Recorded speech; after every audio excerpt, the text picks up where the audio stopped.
ગાડીમાં પેટ્રોલ નાખ્યા અને મસાલો લઈને હું અને મારો ભાઈબંધ નીકળી ગયા મેળામાં જવા માટે.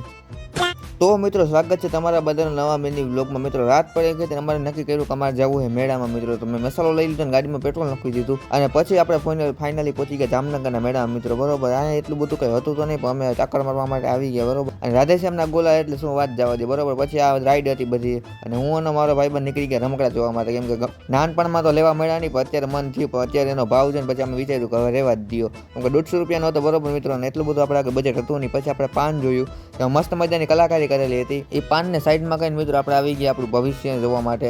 આપણે વજન કરવાનું ભવિષ્ય જોવા મળે એ આપણે નાના હતા ત્યારે બહુ કર્યું બરોબર. મિત્રો બધા માટે છે ને 7 આઠમ સરખી ન હોય બરોબર.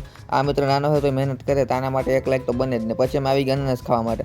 અનાનસ ખાઈ લીધો મિત્રો, અમે નીકળી ગયા હવે રૂમ તરફ જવા માટે, કેમ કે અહીંયા મજા આવે એમ હોતો નહીં બરોબર. અને પછી નીકળી ગયા આપણે રજવાડીએ ચા પીવા માટે બરોબર. અને આજે આપણે પટેલ રજવાડી એટલે આને તમે ઓળખતા તો હશો જ. અમે નીકળી ગયા હતા રૂમ બાજુ, તમે એ કે જાતા નહીં, લાઈક કરીને જાજો.